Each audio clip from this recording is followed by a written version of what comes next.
Hello, everyone, and welcome to another live stream of where are we today? What is this? This is Retirement Roundup Unfiltered. How's Un- everyone doing? And I have my friend and lovely co-host, or I'm a co-host, and she's whatever running the game from the controls. Depends on the minute. It changes. It's a coin toss every day. But Yes. anyway, welcome to our live stream.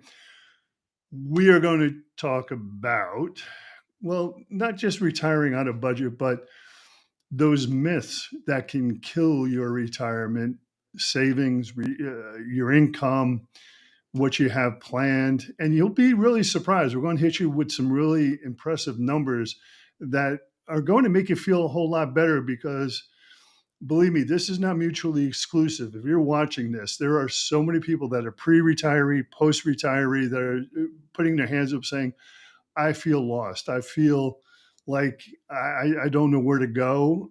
I don't have enough money saved. So we're going to dive into those today and just get rid of those myths and hopefully give you back a sense of comfort, a comfort level that you will understand that you're not alone in this. And you've got people like myself and Shawn who can help guide you through all of this because it's not the end of the world. It's really the start of a new beginning. And you all can just do amazing things. Just give yourself some faith. So, with that being said, I'm going to have to look over to one of my monitors here because I have to actually read it. Yeah, it says, look, if your budget says Dollar Tree, but you're feeling like you belong in Naples, Florida, you still have some options. That's okay if you can't afford Naples, Florida. There's tons of options. There are towns out there that you could really stretch your dollar. Um, the cost of living data is out there, and there's tons of small towns. We're going to dive into that in just a second. So anyway, Shawn, you talk too much. I was making sure that my channel was live. It is live for all Yeah. of the people. I'm tech challenged today because I had grandkids at my house. If they're watching, hi kitties. They just left not maybe an hour or so ago. And so I'm a little behind my power curve, but thumbnails up, I'm ready to roll. Oh, good. I was expecting your Mickey Mouse ears today, like mine, but Well, I have them here, but I haven't had time to learn. So that's tonight's project, is to learn about the skull of candy and figure out how to do it. yeah, it's pretty cool. These are skull candy things, and they were kind enough to send them over to us to use, and we're just getting used to them. But I have to say, one of the things I use them for most actually is watching TV at night because my wife likes to go to bed a little bit earlier than me, and I'm a guy, so I watch guy kind of movies, and sometimes it can get loud. But I put these on, it not only is the experience good, and I've got a good sound system. I have a Sonos system set up, but when I put these on, it's like, whoa, it's totally different. It's very, very cool. It's like being inside the sound or something. Yeah, they've got these Yesterday. settings you have to mess with, and it Pretty sounds cool. like it's so immersive. But anyway, I'll try them out with my TV tonight, and then by next week I'll be an approved user of the headphones because they seem cool. yeah, they are. They work, and they have this wheel on them where you can turn up the vibration. The headphones actually vibrate. So like when it's like a guy movie like Die Hard or something where there's explosions and there's gunfire and everything, it's like, whoa, it's pretty cool. But they work great for this. Fantastic, as a matter of fact. So let's kind of jump into it because I don't want to waste too much time here. It is Sunday, and right now I was watching the NFL. I was watching the Bills play, and they were down by a touchdown. So I think, we wish them the best of luck. I know there's a lot of other people out there watching it as well, but let's talk about some of these towns to begin with that you can live in and stretch your dollar. And I do a bunch of videos about this where the cost of living, cost of housing, access to healthcare, climate, all that good stuff that we care about as retirees, all are factors when it comes to deciding on where to live. And there are places like Tupelo, Mississippi, Richmond, Indiana, Pittsburgh, Kansas. Yes, there's a Pittsburgh, Kansas, Toto. Hey, I didn't know that. Yeah, Where is it at in Kansas? Do you know? it's right there. In the middle? I gotta look Yeah, it up. you can look it up. But those places, believe it or not, they're 30% below the national average when it comes to the cost of living. So, that's significant, okay? Because they say, and they being, all of these people out there that put these studies together, basically it's the Census Bureau, most of them say that, you should not be spending more than 30% of your income on your housing. And that's a good number.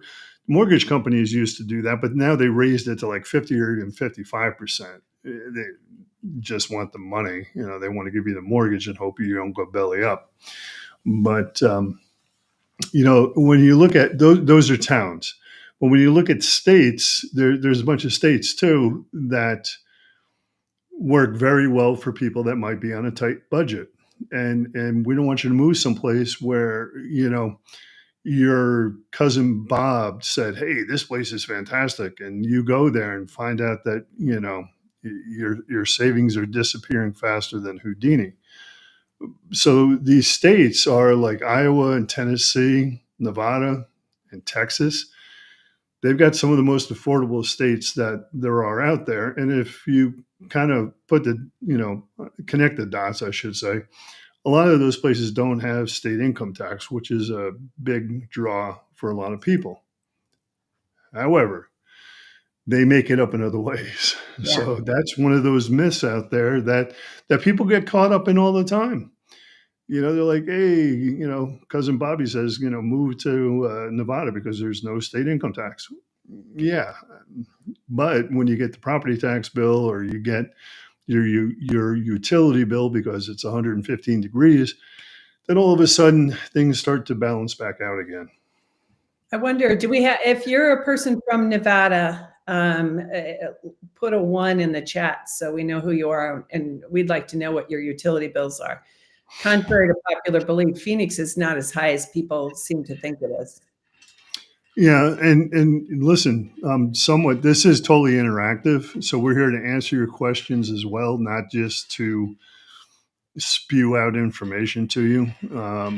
We're here for you, and we want you to participate. So even if you could hear us, just let us know you can hear us, and let us know where you're from, because it might be one of those really cool places where your budget does stretch further, and we'd love to hear from you and share that with everybody else. Moving on, they define things in different ways, and one of the things that they define is a tight budget. What is a tight budget? And that basically means someone that doesn't have a lot of money saved and or coming in to them on a regular basis, on a monthly basis. Things like Social Security, pensions, 401ks, whatever. So a tight one they consider to be $2,000 to $3,000 a month. And that's pretty skinny. Again, depending on where you live. If you're living in a hoity-toity area, that's going to last you a week, maybe. But if you go to some of these other towns, some of these other states, you're going to actually be able to stretch that a lot further, live a great retirement life. So where budget people actually win is the smaller towns, especially in the Midwest and in the South, places like Mississippi, Oklahoma, Tennessee, Kansas, West Virginia. And those are places where the cost of living is a lot below the national average. So those are places just to start out with. And then, like I mentioned a minute ago, there's other considerations besides housing, the overall cost of living, your groceries, your access to healthcare, transportation, amenities. And they all usually come with a cost. So you really have to kind of decide what's going to be right for you. And this is going to kind of come out of left field, because if you have been watching our channel and our live streams, you know that both Shawn and myself, we are in the real estate industry. I'm not in production anymore. Shawn is. So this may sound counterintuitive, but a lot of times, if you're on that tight budget, renting might make a whole lot more sense than buying. And there's a number of reasons for that. And let's kind of break those down a little bit. I think renting is for quite a few people. I think not everybody should buy. Depends.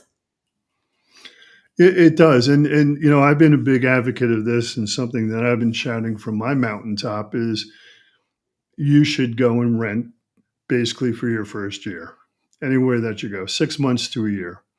Especially if you can find a flexible lease, that's great. Some people, landlords, will do that. They'll let you have a short-term lease, 6 months. It depends on the towns and everything else, how long they have to be.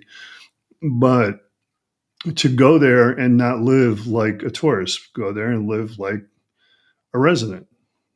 Go to the different stores at different times, see what the traffic flow is like. Find out how close that nearest hospital really is, how long it takes you to get there. So, and things like that. But you can get a modest apartment. It doesn't have to be anything grand. It could be a 1 bedroom. It could be under 1,000 square feet. And that frees up money for you to do other things, to pursue what you want to do, to enjoy life and follow those dreams that you've had for the entirety of your career. I would disagree on your rent for 6 months to a year comment. Okay. In certain situations.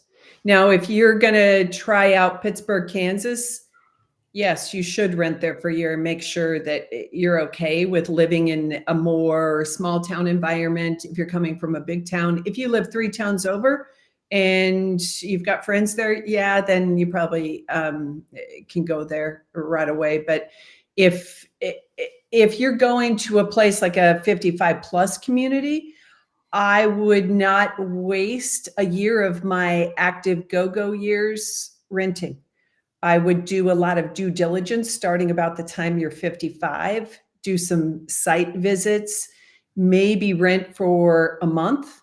If you're going to a hot climate, rent for a month in the summer. It's low cost, and you'll figure out if it's for you. But I wouldn't burn a year of my active life in a 55 plus community.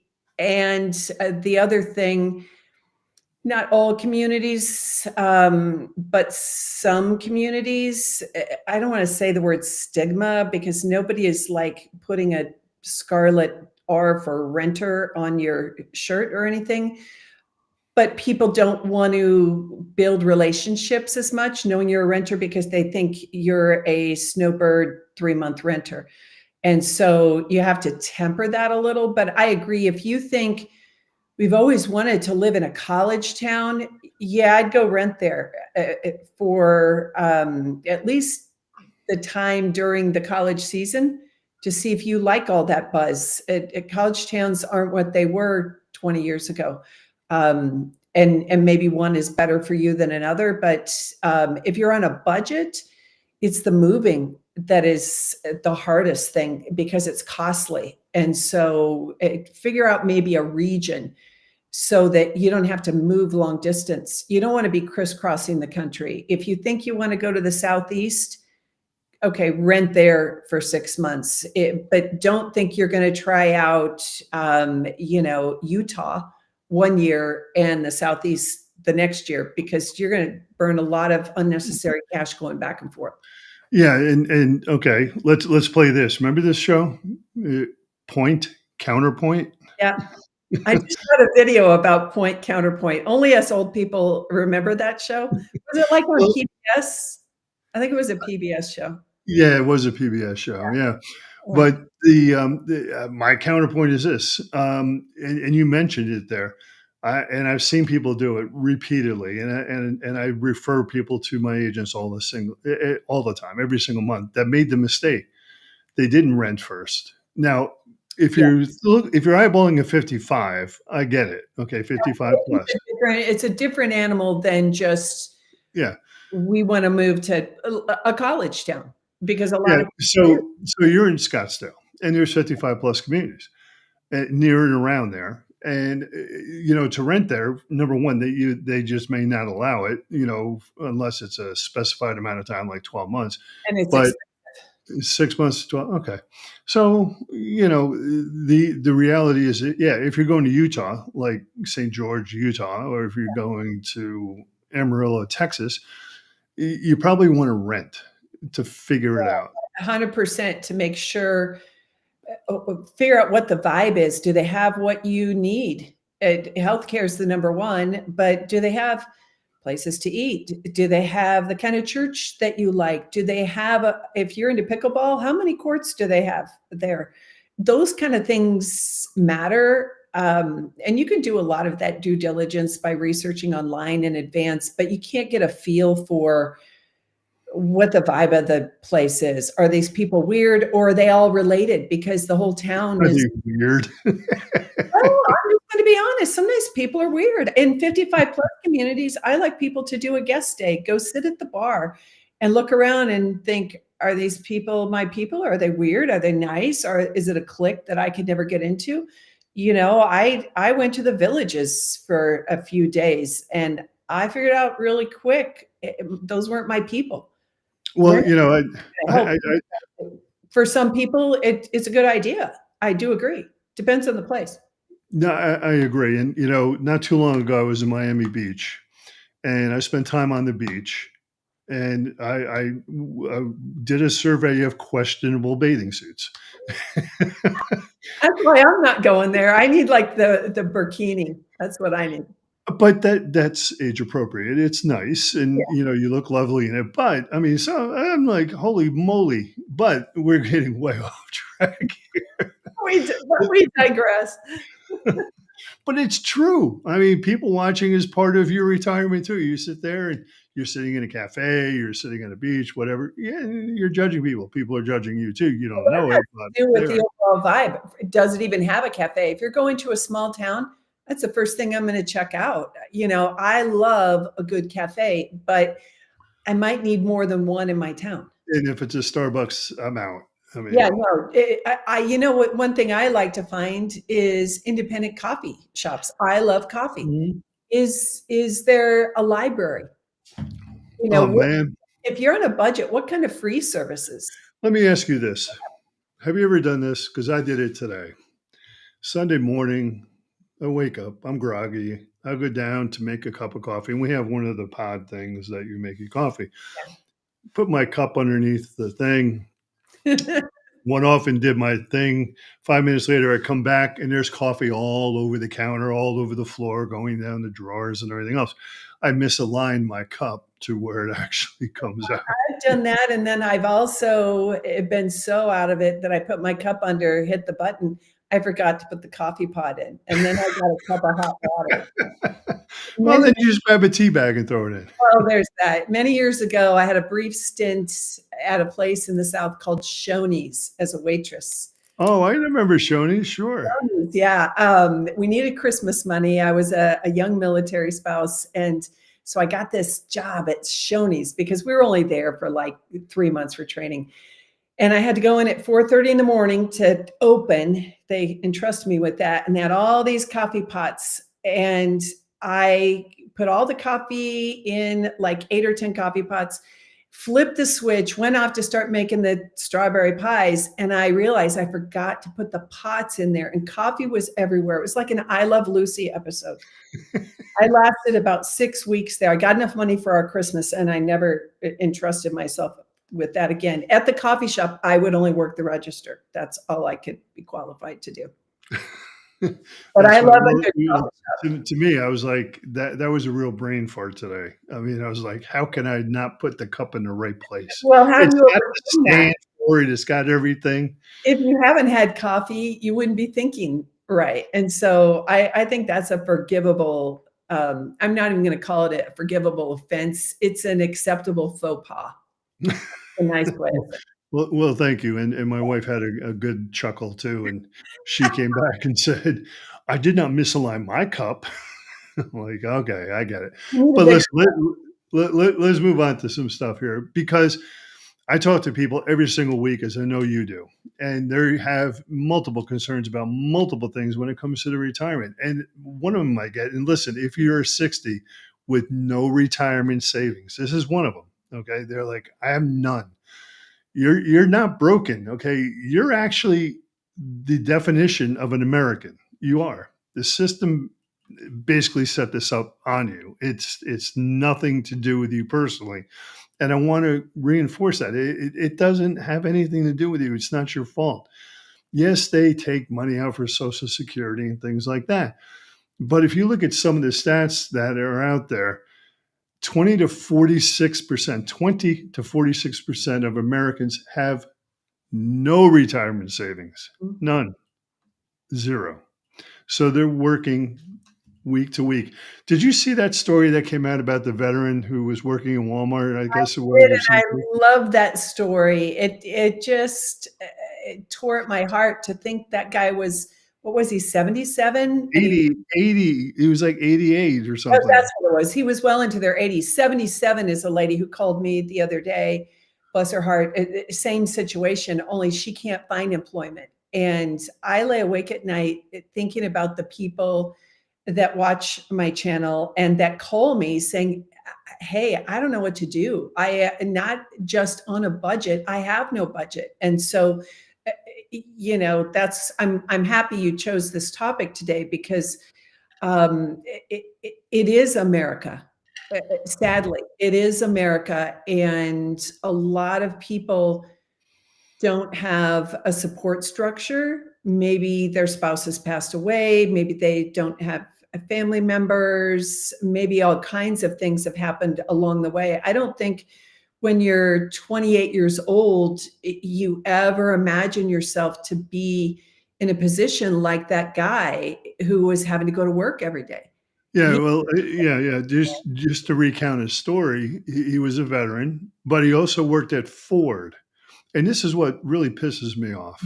Okay, this is because there's another slant to this, people. So hold on to your chairs, grab your bourbon or whatever it is, because this is real life, and this sucks. He worked at Ford.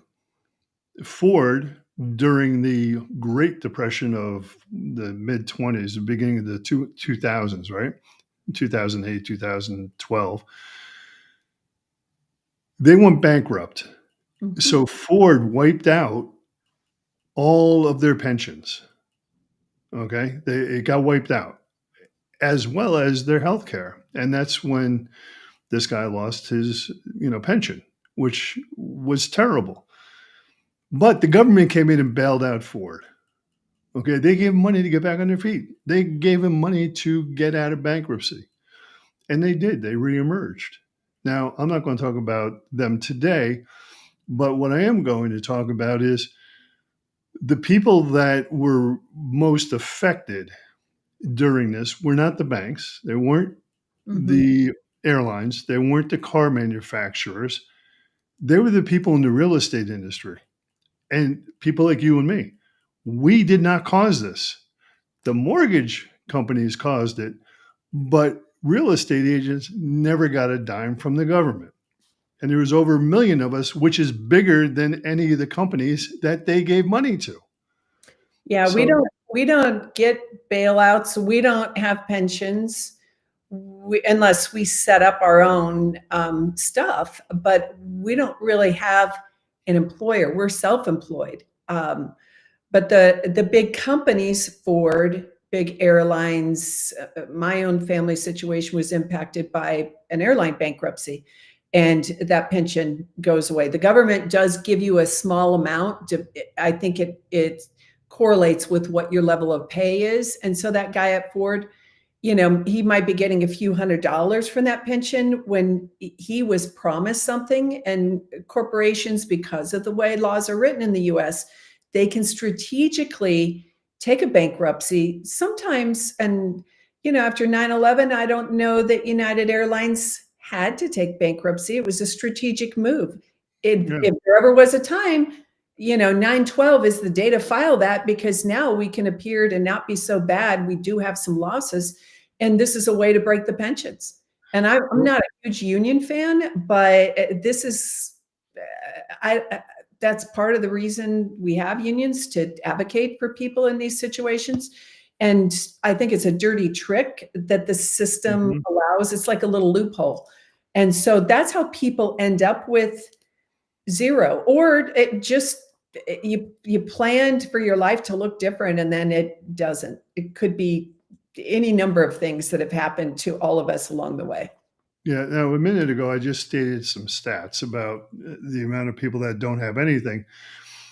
There's some other stuff that goes along with that that I want to share with everyone that's watching, because we actually are going somewhere with this. I know we keep going down rabbit holes, but that's okay. That's what we do. We're unfiltered here. We've got so many experiences throughout the decades we've been doing this. It's incredible, That's how we and talk when we meet, and even. that's what, yeah. So the next stat is 55 to 64 says that 41% had zero retirement savings and 55% had less than $25,000.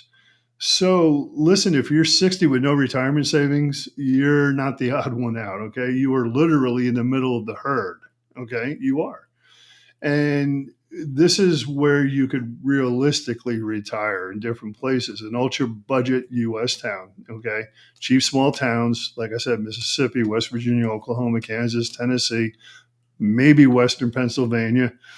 And you look for, something that's not new and shiny, because that's going to be expensive. If you live in an older building, say 20 years old, 30 years old, there's no shame in that. It's okay. When I travel, and I know, Shawn, you're the same way, because sometimes we meet up in these travel locations. The hotel that we stay at, or hotels, different ones, we don't stay in the same ones. All I need is a bed and a shower, and for the place to be clean.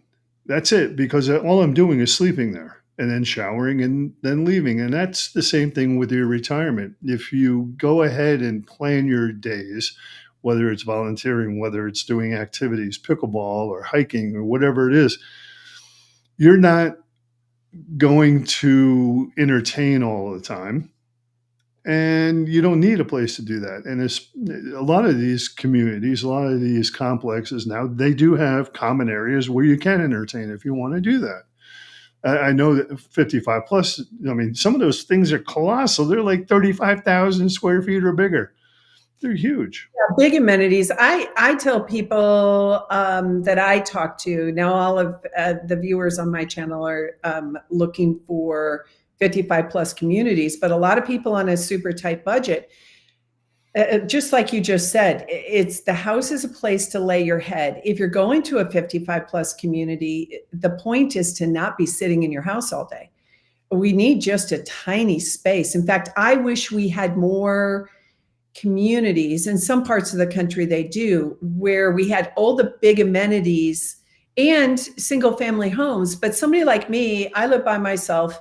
I could live in a little tiny place as long as it's clean and decent.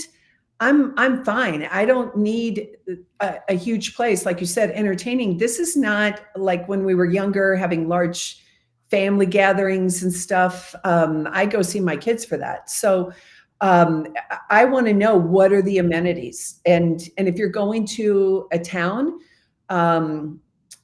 what goes on in that town on Friday night. For instance, my best friend lives in Franklin, Kentucky, kind of a little tiny place, but Friday night and Saturday night they have a town square and music. It's all free. Everybody, it's like a tailgate party. They're all sitting around in their lawn chairs outside of their vehicle and walking around chit-chatting with their friends and listening to music. That's a Mhm. free activity, and it's very affordable to live there. So who cares where you live?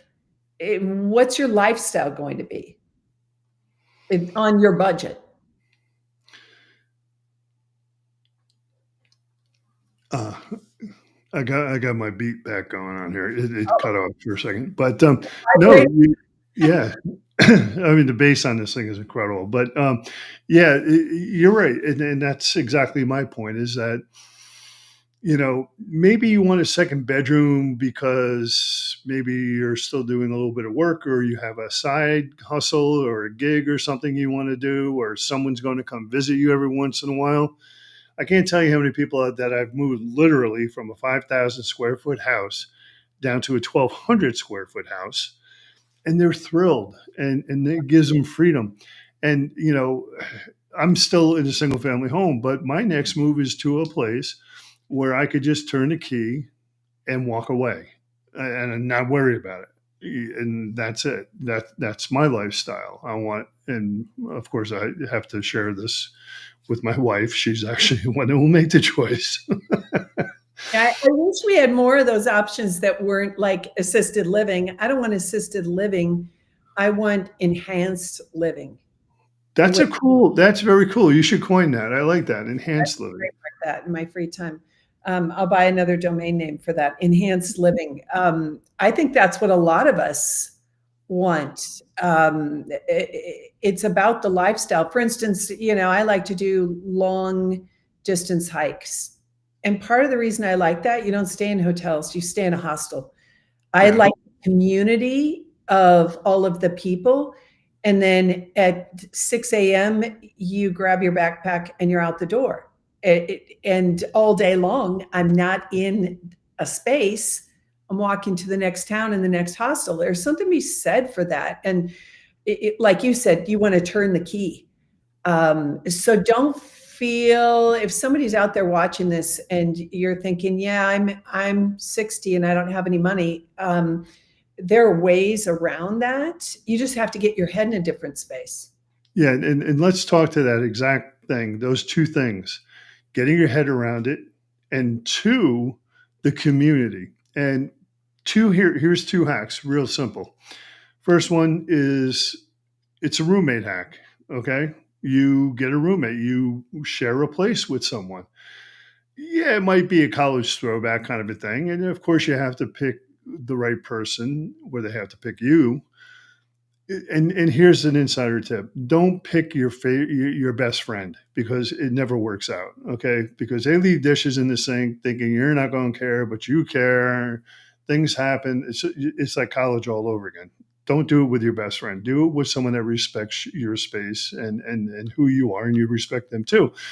But here's on the flip side: if you still own a house, you can actually bring someone in to it as well. So you're reducing your outlay of cash, okay, because now you're collecting rent from them, and it brings you community at the same time. So those are just two really, really easy hacks that you can do. Now, I understand there's lots of communities out there that say, you can't rent out part of your house, or you can't rent out whatever.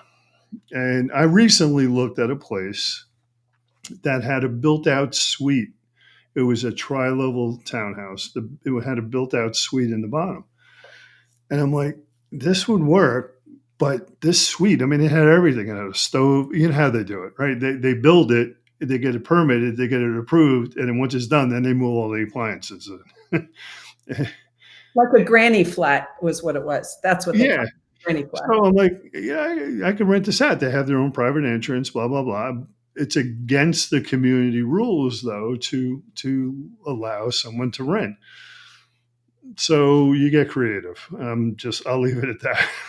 Well, I think about that. In my community, I'd say half the homes, mine does, have a casita.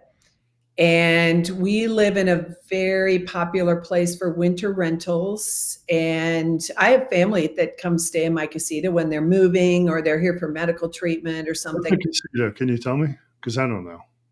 What's a casita? A casita, that's a Spanish word for small house.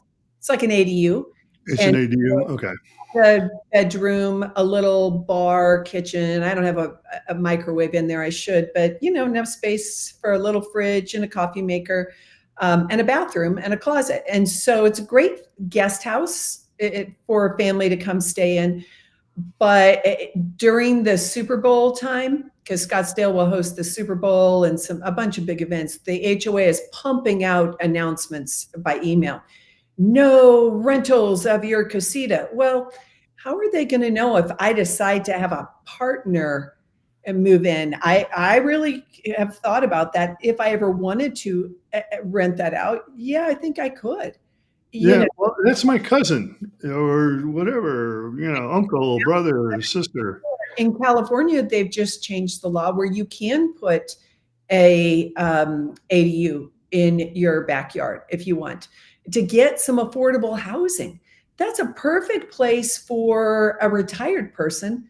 It's like a little studio apartment. You just need a tiny kitchen. I'm not And I would trade someone if I was able to do that. I would trade them just for like yard work, maintaining the place. I mean, I pay a fortune for landscaping and everything else. Unlike someone that's in a 55 plus community, I'm still in it's an HOA, but you take care of your own stuff. Yeah, I And think those are options. Talking about roommates, what do you think the Golden Girls were? yeah, But senior women who were roommates. And so we're seeing that more and more. Again, I think many people have to open their mind to what the possibilities are. And it might end up being kind of fun to have some companionship, if that's an option. And if you go to a small town, they don't have HOA regulations most of the time. You can do stuff like that. So there are options if you think out of the box. and you just mentioned a second ago the um, options that you've got, and one of the options out there is, well, let's just call it Plan B. And that's actually not living in this country. That's living abroad someplace. And when you take into account the cost of rent and food, utilities, a lot of countries are 35 to 45%, 50% cheaper than living in the US.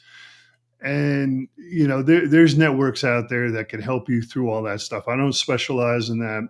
I know Shawn doesn't either, but this is unfiltered. I mean, we're telling you what you have to know as options.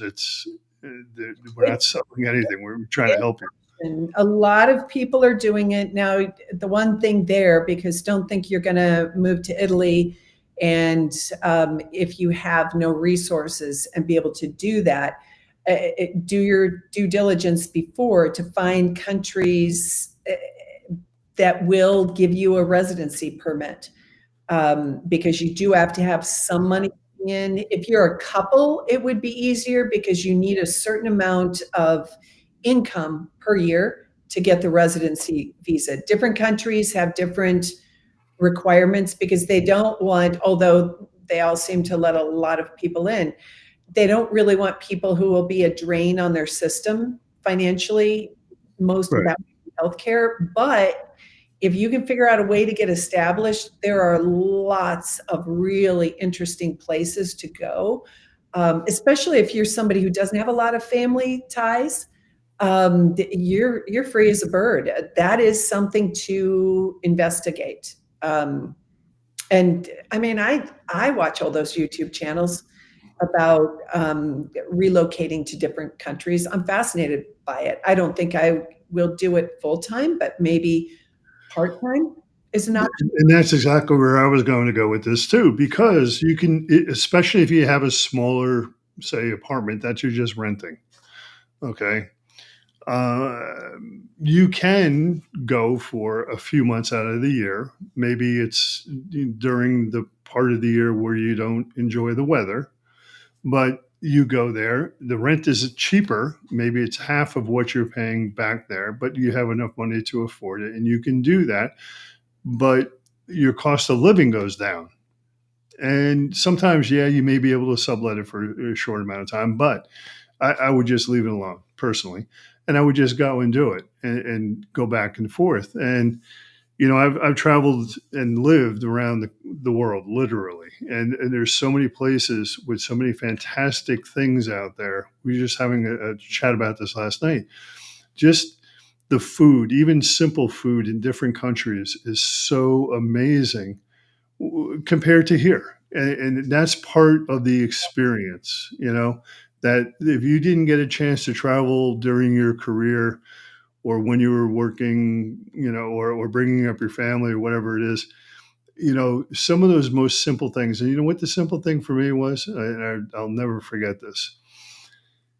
And I don't know how they do it to this day, but it's cool. It's good. They have like a hot dog guy on a corner, like you would see in New York. He's a vendor, but he's not selling hot dogs. He's selling French fries.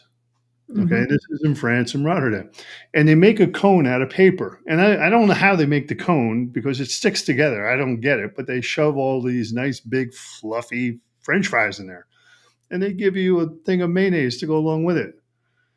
And you walk down the street eating mayonnaise and French fries. And when I first saw that, I'm like, "Are these people out of their minds?"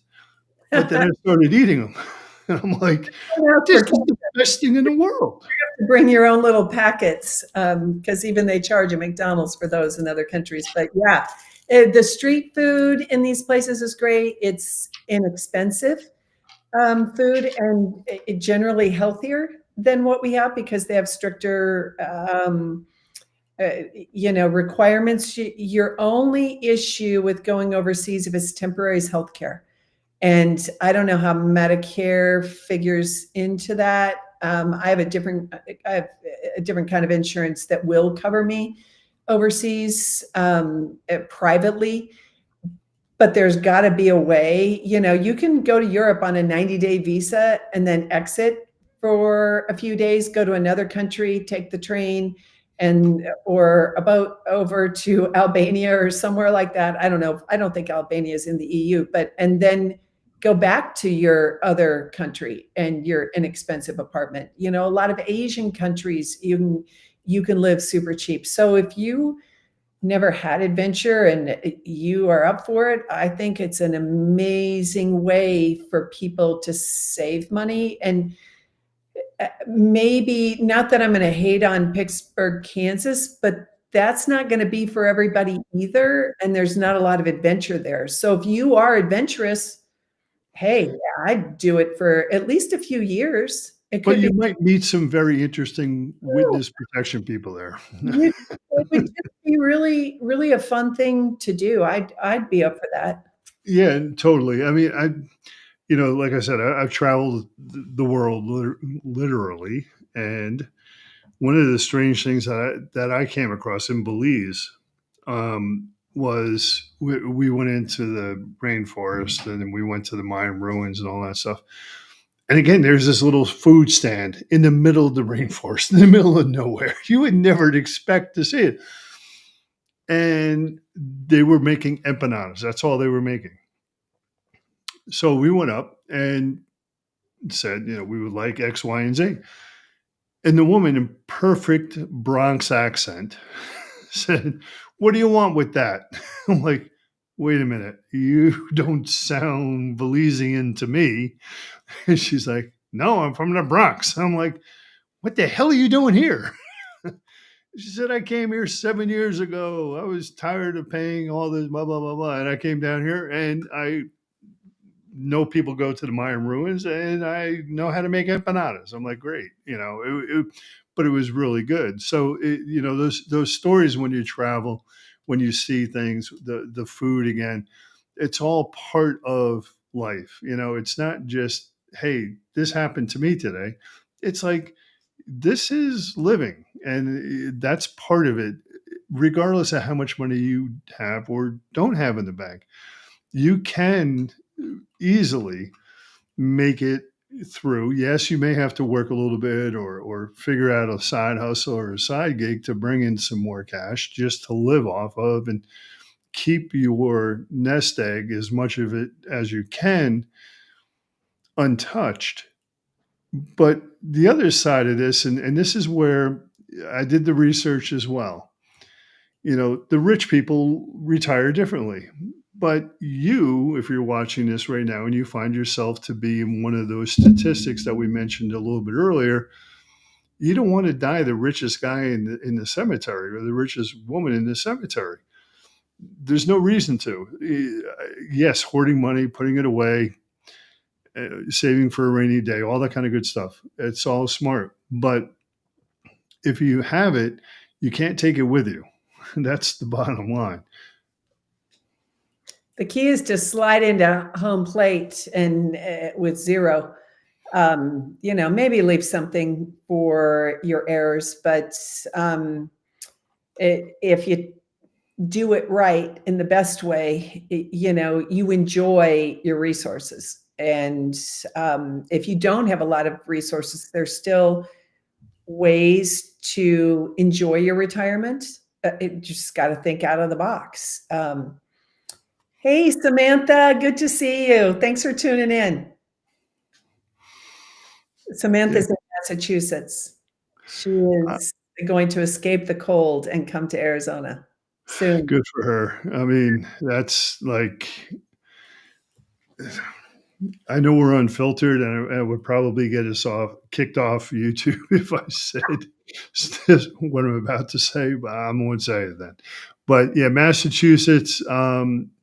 It's funny. I met some folks the other day from there, and I used to live right outside of Boston or in Massachusetts. I used to play. That used to be one of my playgrounds, and we were talking about Yukon, and we call it well, you have University of Massachusetts as well, which we would call, Zoo Mass, uh, because it was always such a zoo. But Boston is great if you're into snow, getting hit in the head with a frozen fish,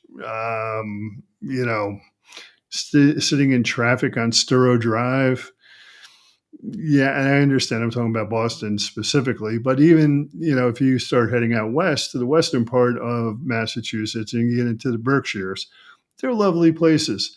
I used to go there all the time. One of my family members used to have a house there, and it's fantastic. It's like, Rockwell painted the town. It's beautiful. But at the end of the day, it's expensive. And if you enjoy that kind of lifestyle, that's a wonderful place. But Massachusetts as a whole, I talked to someone the other day, and they told me what they were paying in taxes, and Yeah. it was over $10,000 a year. Well, that's low compared to some of the places out there, people that I talk to, when I'll tell them, taxes are 3,500. And I just say, oh, your taxes are 3,500. And they say, a month? And I say, no, a year. My Scottsdale taxes are just over like 2,000. So maybe 2,200 or something for the whole year. And so that's part of, at the beginning, you talked about the whole package. A lot of people will say, well, I'm going to go to Florida because no income tax, or Nevada, no income tax. Okay, well, look at all the pieces to the puzzle. Analyze, what is their property tax? What is their healthcare availability? What is their car insurance?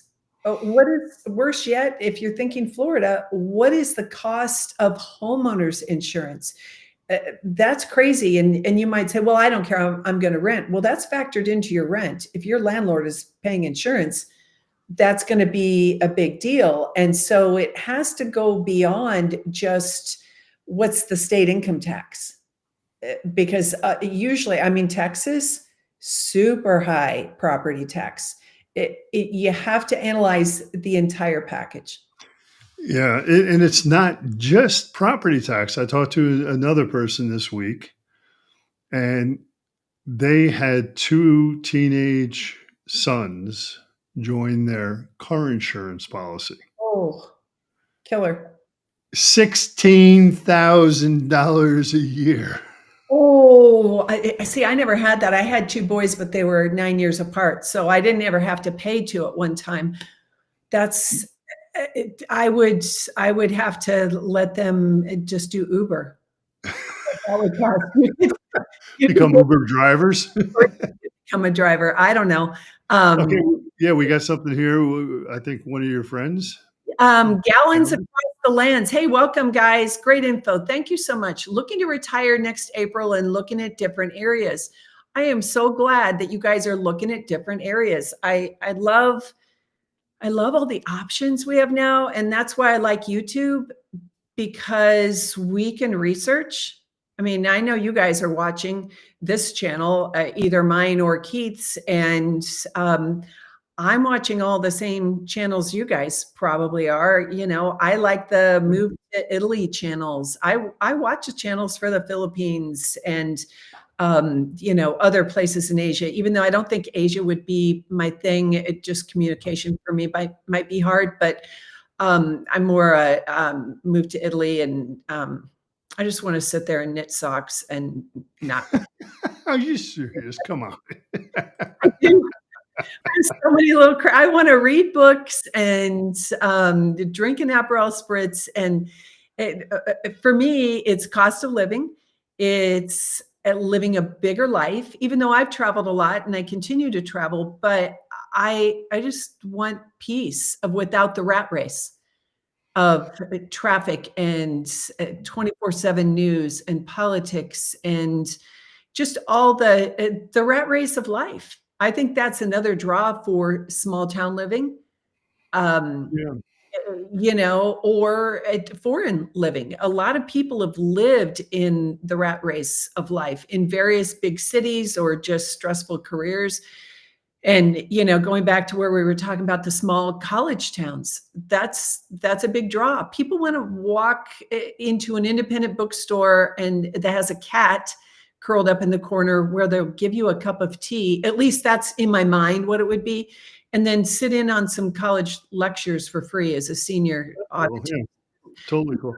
And people seem to think sometimes, renting, getting back to that topic for a minute, it's kind of like throwing money away. And it's not, because it brings a flip side to the whole equation, It's right? research. If you think like you're a traveler, it's research. You're going to Well, go spend 6 months there and yeah. I mean, and I used to have this conversation with thousands of people, literally. They're like, the HOA fee is so high. I'm like, yes, it is.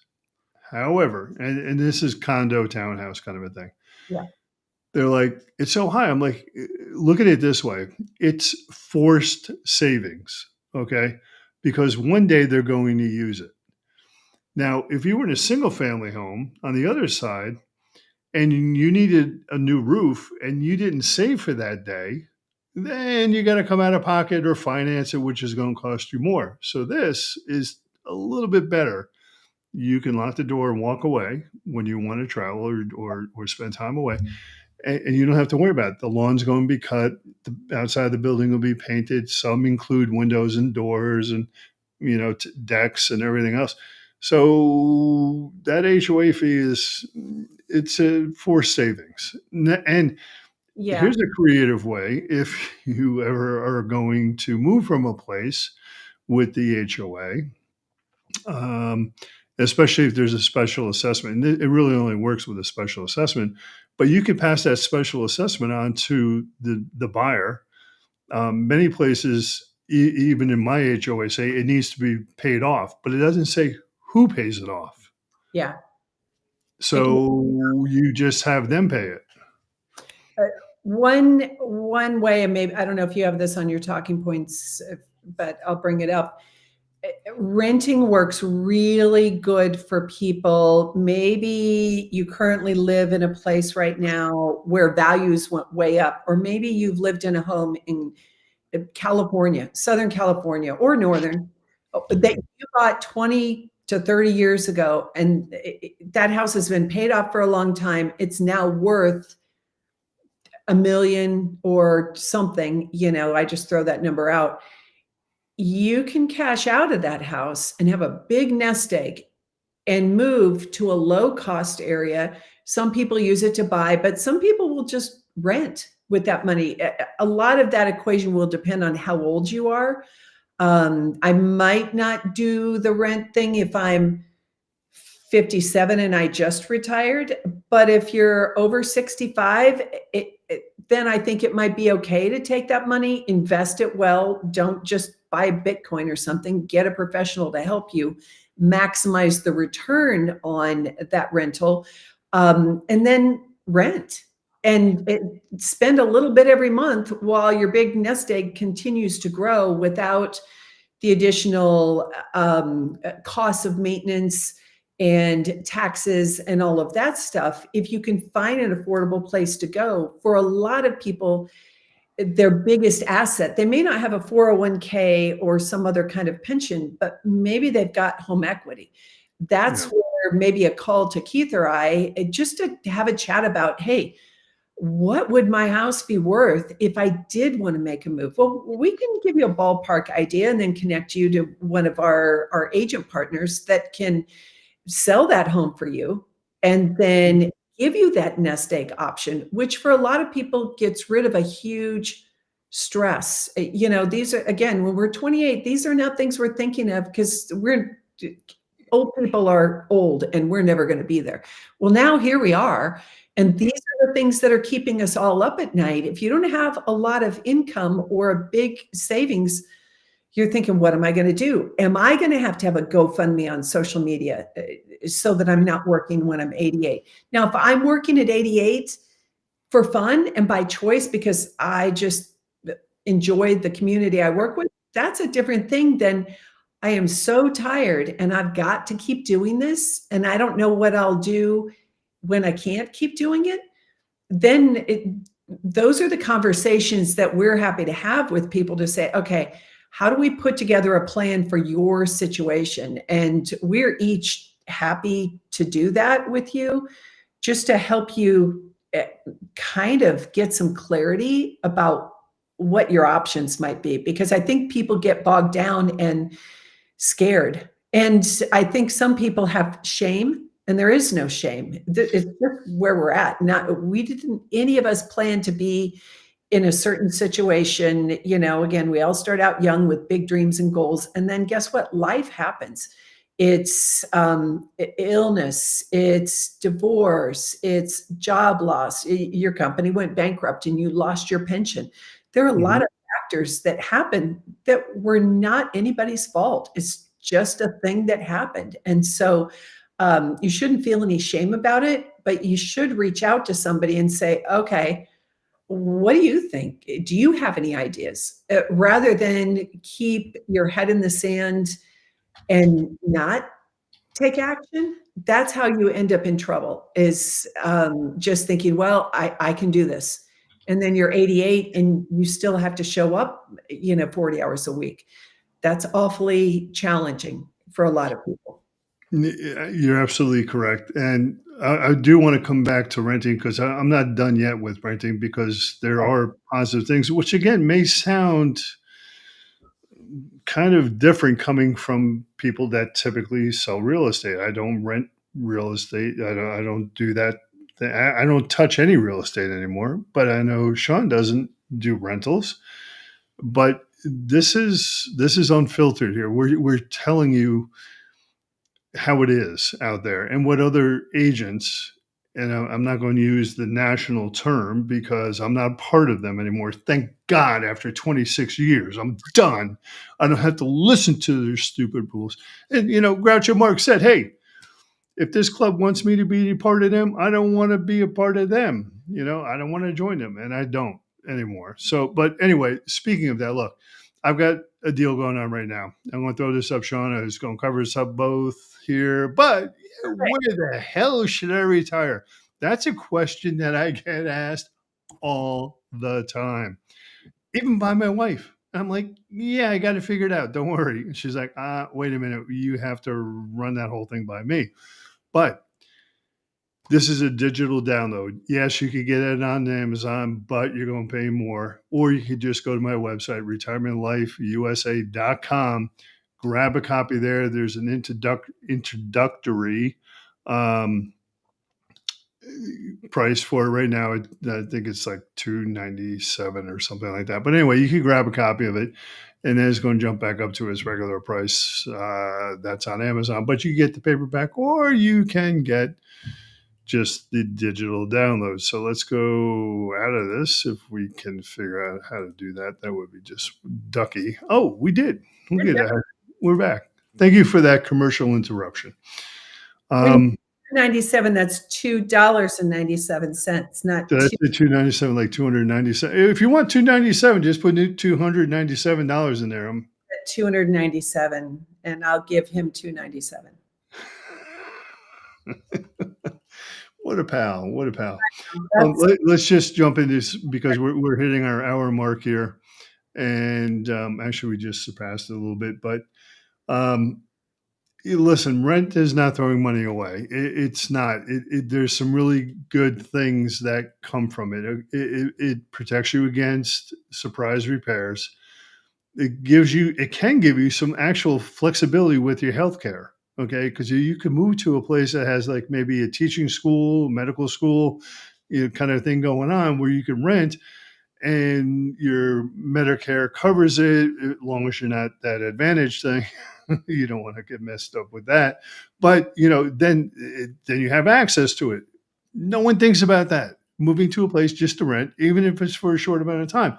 And you could also live in places that are beautiful, like California. I knock California a lot. I get it, but California, say California, Florida, where you have high risk weather events, okay, wildfires or hurricanes. But if you're renting, it's not your problem.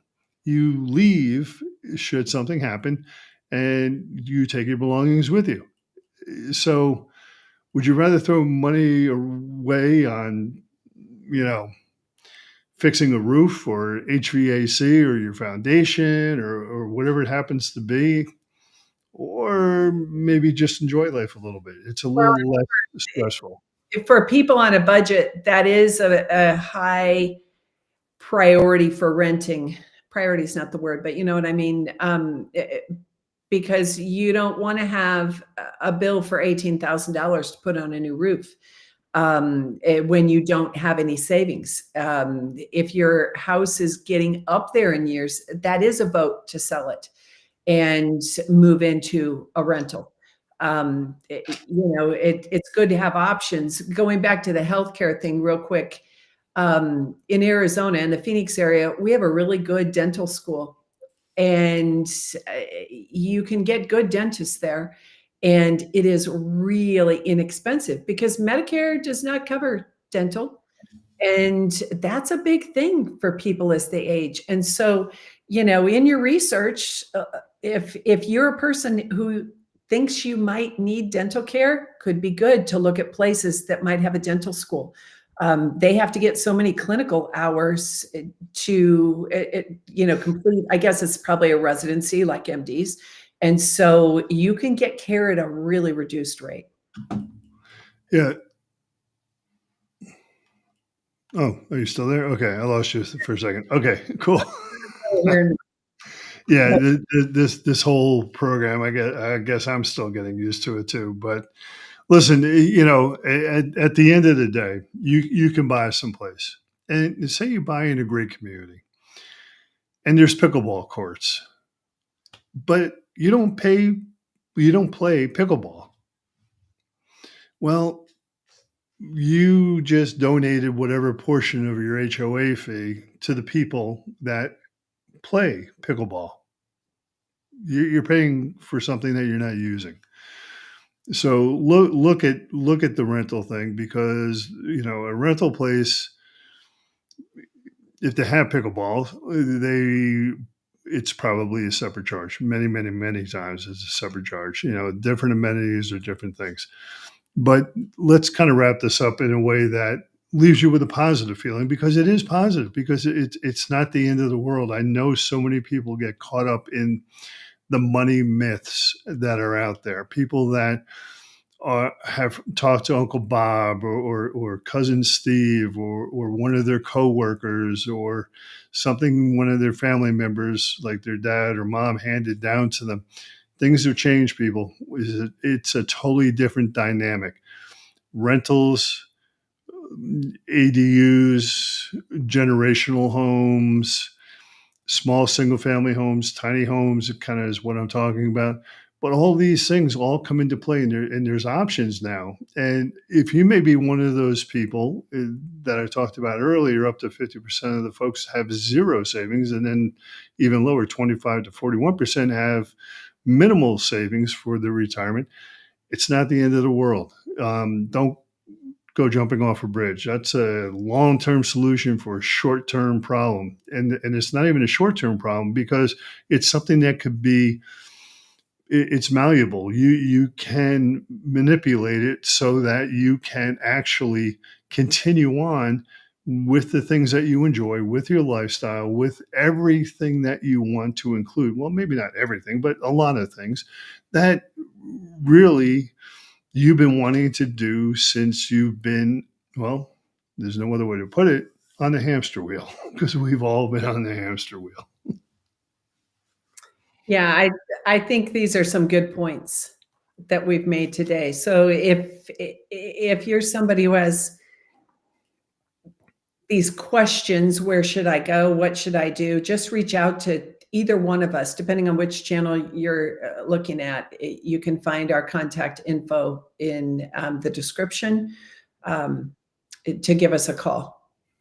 Yeah, happy to do that. I have multiple people booked every day, and I'm not at capacity, so bring it. That's the best way I could put it. Yeah. Speaking of bringing it, thank you so much, Ms. Shawn Jardine, for bringing it today. As always, Always fun. yeah, it is always fun. And, I know sometimes we'll sit in a restaurant or at a bar and just kind of let it rip. And that's kind of the point here is to bring that conversation here where we're sharing it with you all who are fans of our channels and or maybe just stumbling upon them. I don't know. But this is the deal. This is the real deal. Don't buy the brochure deal, whatever you do. Yeah, the brochures are not, we could do a whole show on that. Maybe we should in a few weeks. The brochures do not accurately depict, nobody has wrinkles. Everybody is perfectly groomed and beautiful. And that it's not, they don't show the messy side of life. Yeah, they're not using my smiling face in those brochures for a reason. Me in a brochure because I've got too many wrinkles and things. I wish they would have a brochure for regular people. Maybe I'll create one of those to send out to all of my viewers. This is what the people really look like in these communities. It kind of brings you back to that bathing suit judgment thing, you know? Talking about bathing suits, here's a fun story. We went to shoot a video at one of the communities that I work in a lot, and we did a guest stay at the community. It was a 55 plus community, and we had prearranged to shoot a quick video at the pool. We were going to be a part of the water aerobics class, and there's all these women in water up to here, so nobody could see them. And they saw the photographer and went ballistic. One lady yelled, "Get him!" And the instructor chased around the pool to get my video guy and kick us out of there. It was ridiculous because they were worried that people would see them in a swimsuit on camera. You mean like they actually look? Yeah, like they actually look. And that's how everybody looks. If you want to find that video, look for my Ropes and Ranch VIP guest day. Yes, people, I did get in my swimsuit, which was a modest swimsuit, but I am at the age, I'm in the do not care club. I don't care. I am there for the nice water feeling and the swimming. I don't care if you see my wrinkled up self. That's the brochure. I'm the brochure. It should be me. It should be you. It should be you, viewer at home. They should call us to be in the brochures so we really see what it looks like, because I think a lot of people do buy the brochure magically thinking, if I do this, I will always be smiling like those people. No, sorry, you won't. That's not reality. So Yeah, no, I hear it. I'm going to call these guys out on it. Latitude Margarita. They're down in southern South Carolina, and I visited there with my wife, and it was just to look, just looking, and we walked through the models. But they have a whole system thing down where they take you from point A all the way through point Z, which was annoying. But um, I like Jimmy Buffett. I'm a fan, I would say, but I can't take it 24/7 because everywhere you went, any public place, that's what was playing. But Oh, what really ticked me off was they had little signs. And those little signs, we may have talked about this before, they had a little QR code on them. And below this, the QR code said, do not take any photographs or video. If you want, we will send you video or photos from these events, yeah. which at that point I'm like, yeah, I'm out. Listen, I'm on YouTube. I talk to hundreds of thousands of people a month. And if I want to take a photo or if I want to share something with my audience, I'm going to do that. You're not going, that's like nailing your First Amendment, I guess, right? Oh, Freedom of speech. narrative, and I face that a lot with shooting video in my communities. And one community that I did go to, I won't say, it's not in my state, but I did Oh, shoot. say it. Say it. Come on. Oh, it's the Disney 55 plus There you go. Latino, but they were very controlled, and we have a way that we get into communities. I won't tell you what it is, but we go and we still shoot things, and they can't control my drone shots, and so we've got a video coming up without their stock footage. They have a whole website with their stock Oh, footage, yeah, because I sure. wrote to them in advance and said, "Hey, we're going to come do this video shoot. We want, cooperation. So don't yell at us if we go to the pool, that kind of thing." Nope, they only wanted their narrative, and I get that, to control the quality, but I want to tell a true story to my viewers, that this isn't all unicorns and rainbows, and this is the real deal. And it was a very, very nice place, but I didn't like that attitude. So, yeah, I guess I won't be going down to Latitude properties to shoot. Yeah, yeah, latitude. No, I and they could come at me. I'm not direct. I'm not We're not. directing people. I'm not redlining. I'm not doing any of that stuff. I'm just saying my opinion of the place, and I don't belong to the National Association of Realtors, so you could all suck my big toe. Uh, I am um, required to be a member. I know, but you didn't say that. I did. But no. And listen, we have a saying around here: the best way to keep someone out of a gated community is give them a pass to get in. Yeah, If you want to get into a gated community, folks, I have a video. It's out there for a couple of years now. The best way to get into a gated community is say, I'm going to the clubhouse, and you're in. They will wave you in. So, anyway, Shawn, thank you so much again for joining me today. As always, it's a blast. I laugh so much. I wish we had more time that we could share with our viewers right now, but it is Sunday afternoon. I appreciate everyone that has tuned in. I know you do too. of course. See you guys next week. Okay, y'all, you take care and be safe. And if you have questions for either one of us, you know how to reach us. It's real simple. Just go to our channels, and it's that simple. We're happy to talk to you when we